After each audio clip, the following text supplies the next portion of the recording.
is all about why learning to ride feels so hard and how to make it easier. Because I know when I started learning just how challenging it was, how overwhelming it was, and then when I passed and I came out through the other side and seeing so many people saying the same thing that I was saying and feeling, I just thought, do you know what? I'm in a really good position that I can help people to work on this and help you to maybe just feel a little bit better about the whole experience, because we decide we want to learn how to ride usually because we want to enjoy it, not because we want it to be a long hard struggle and a slog. So yeah, this is all about just trying to make it feel a little bit more comfortable, a little bit easier. And it doesn't matter where on your journey you are. This is the same thing. The same things come up. So just a little bit of a disclaimer here to say this is not a substitute for riding instruction. Okay, this is about mindset coaching, supporting your mental and emotional resilience, which can support your practical training, which means that your mind is going to be more receptive to what you learn, and you'll be able to be more relaxed and be able to enjoy the experience a bit more rather than getting extremely stressed about it. So always do seek guidance and tuition from a qualified instructor for your riding skills. I'm not here to tell you about how to ride your bike, although obviously we do have a couple of guests here tonight who will be able to give you a little bit of assistance around that, and I will introduce them in a couple of moments. But obviously, your safety is your responsibility, and that's the key thing to just take away from that. Okay, so before we start, just to say this is a non-judgmental space. No one's here to judge anybody else. It's a place where you are able to obviously, share any questions, any worries, knowing that no one's going to be criticising you for that, because we're all here for the same reason, that, we want to feel better about the whole riding experience. But obviously do please respect each other and each other's opinions. Do please keep your microphones off unless we are in an interactive part of the workshop, simply because obviously a lot of background noise from a lot of people can obviously be a bit distracting. So if we can just make sure your microphones stay off. And please do participate in the chat. I will do my best to keep an eye on it. And obviously when we're doing any interactive sessions, you can certainly use the chat as much as you like. And the chat does get saved so after the session is over. So I will be able to go back and look and see if there's anything that we haven't covered that people have raised, and I'll be able to come back to you. You can keep your camera on, you can turn it off. I really don't mind, whatever you feel most comfortable with. The recording won't show everybody. The recording will show anyone who's speaking, but it won't show everybody else. So there will be some time limited interactive periods for discussion during the workshop, and as I say, it is being recorded, and we will have a little bit of time for Q&A at the end, hopefully.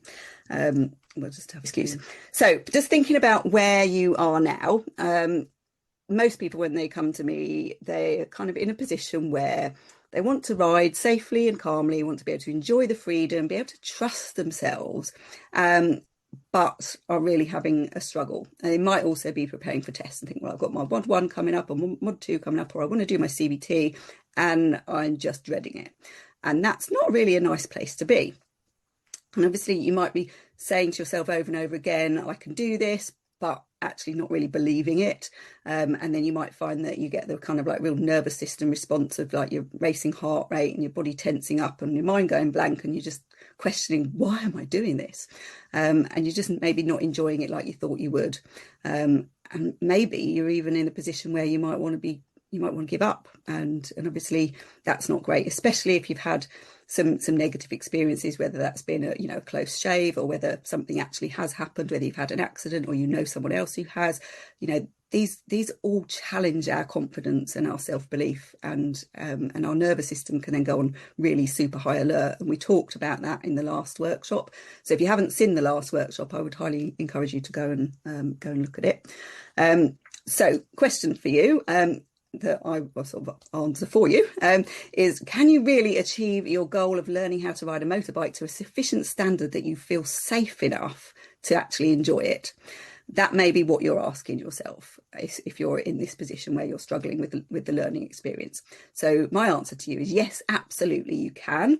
And this workshop will show you how. So by the end of the workshop, hopefully you'll be feeling a little bit better about what your next steps could be to enhance your learning experience.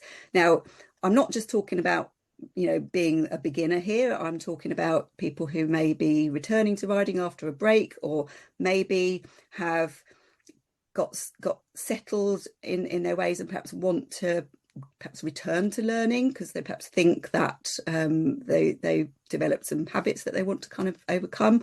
It doesn't matter where you are in your learning journey, this will help you. And not only that, it might help you with learning other things as well.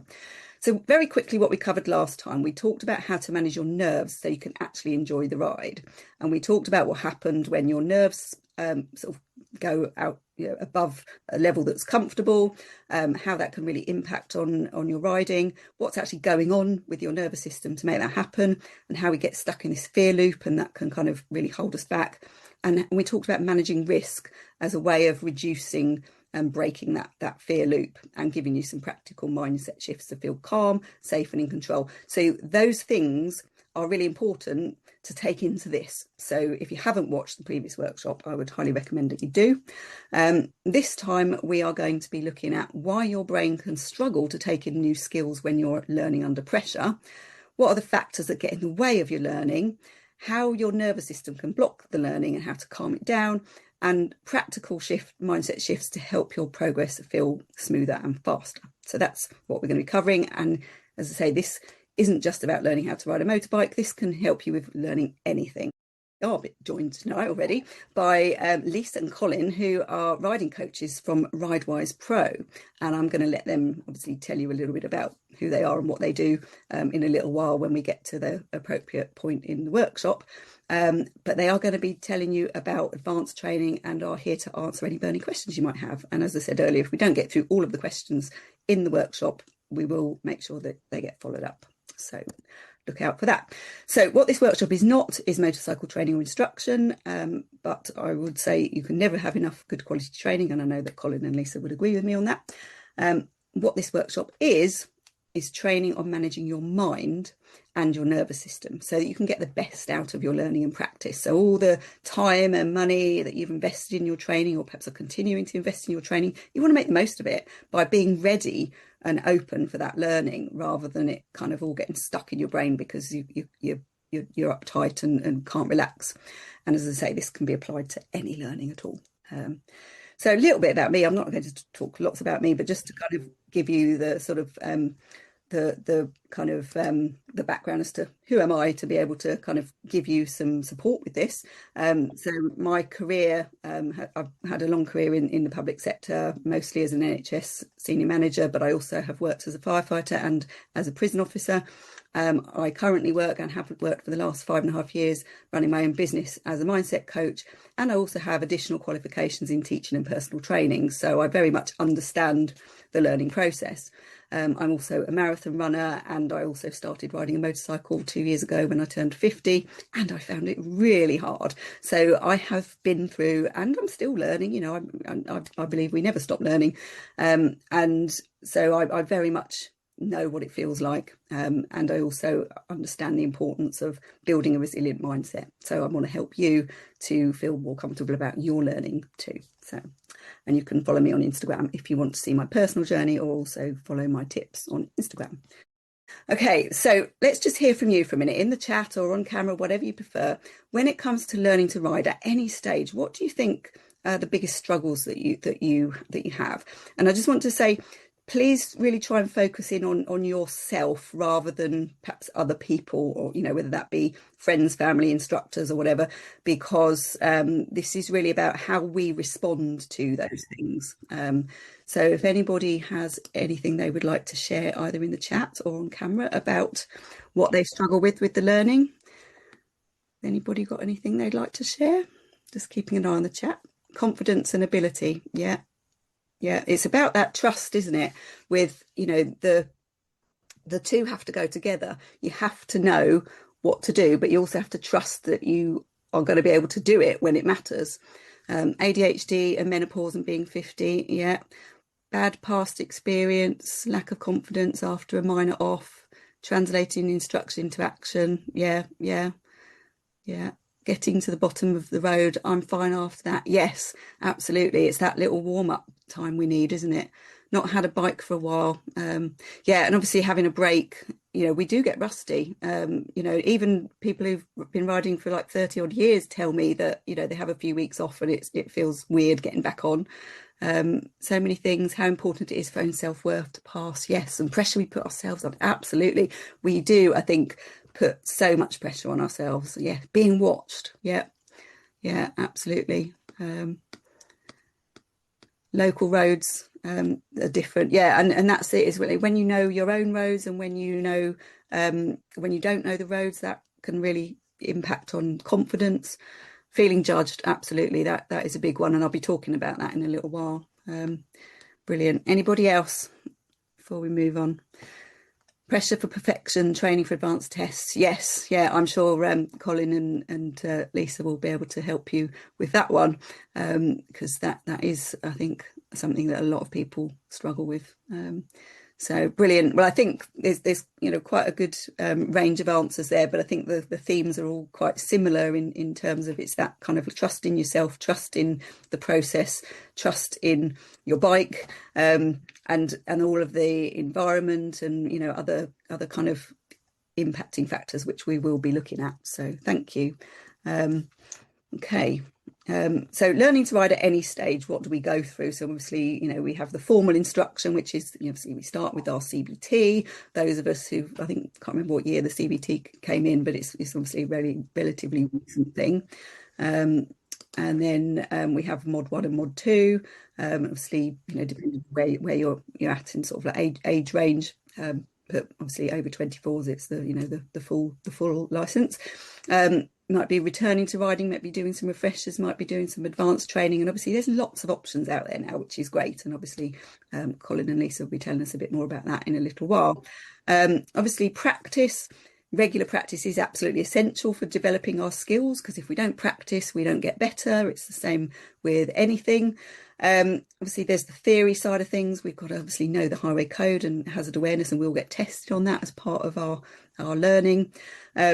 There's loads and loads of online resources out there, including social media. And there's obviously government resources. There's resources from training providers and lots of YouTube videos. And there's also a lot of information in the Police Motorcycle Roadcraft Handbook, which I've obviously given a picture of there, which is a really useful resource. And it does also have a bit of a section in human factors and how being a human can, the fact that we naturally will make mistakes, and how we're feeling at any given time can really impact on how we ride. But it doesn't really go into much detail about, or none of the resources really, in my view, go into an awful lot of detail about how do you manage yourself? How do you manage yourself and your learning? Because that part, coupled with everything else, is what will help you to be the best rider you possibly can. And if that part of you isn't as functioning as well as it could be because of your nerves, and because of perhaps how you are talking to yourself about your own abilities, that's going to really hold you back. So that's the things that we need to work on, and that's my space that I cover. So that's what I'm going to be looking at tonight with you. Last time we talked about risk assessment, and that's such a big part of managing, being a safe rider is managing the risk to yourself. So we looked at making sure you're getting good quality basic training and advanced training. We looked at making sure that you're, being sensible about how you approach your practice. So you're not just trying to do the hardest things straight away, that you're building up to them, building up your trust and confidence in yourself. We looked at obviously the importance of having protective gear, because again, that can, although, no amount of gear is going to, be completely safe, it will reduce the impact of certain risks. Obviously, looking after your bike is really important, because that is, what you're riding. And obviously managing your mindset and your nervous system, and getting sufficient training is such an important part of this whole process of being safe, managing risk. But if you're struggling with the learning, it's going to be harder than it needs to be.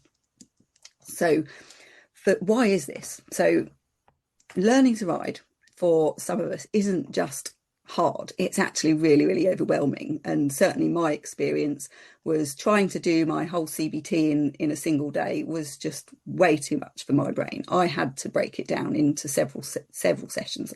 Not most people don't need quite as much as I did, but it is a lot to take in one day for a lot of people. And then obviously we have our module 1 and module 2 training over a few days typically.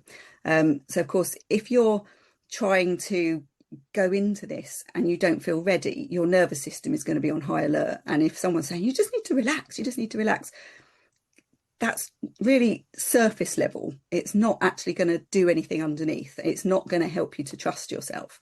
So the important thing, I think, is to recognise what is the problem here. And actually, when you look at how learning to ride compares with learning to drive, it's such a different level of input that goes into it. So, you do your CBT in a day, if you follow the standard format, and then you're out on your own.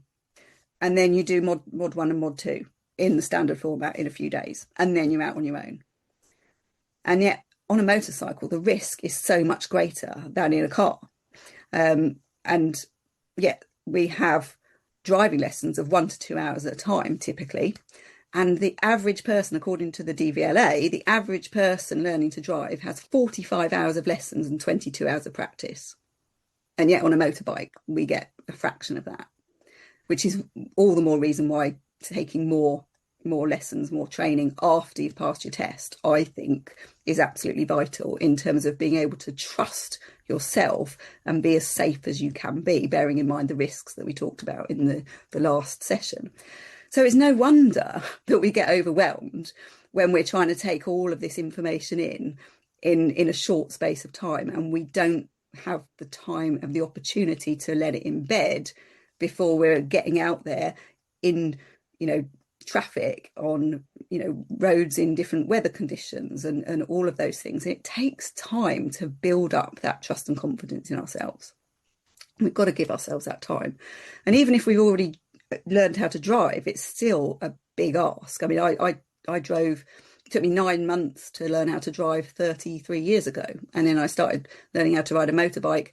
And yes, it did help that I knew how to drive, but it still took me quite a long time to learn how to ride. Not as long as 9 months, thankfully, but it did take me longer than average. And I think, I was able to recognise that actually that was what I needed, and I was going to make sure I got what I needed. And as a result, I'm now feeling much better about it all. So that's what we're up against, really. So it's no wonder if you're struggling that you're finding it hard. You're not the only one, I can tell you that now. Because riding isn't just physical, it's actually psychological and emotional as well. And we're not just learning to control a machine. What we're actually trying to do is rewire our brain to feel safe doing something that our nervous system knows is fundamentally a high risk activity. So it's a bit of a conflict. We weren't ever supposed to travel at the speeds that we travel on a motorbike. Our brains aren't designed for that. So, of course, if you are one of the many people who is struggling with, I really want to ride, but I'm terrified, you're not alone. And that's the reason why. And this is what we have to try and work on in order to feel safe enough to do it safely. So why we struggle to learn, it's not a confidence flaw. There's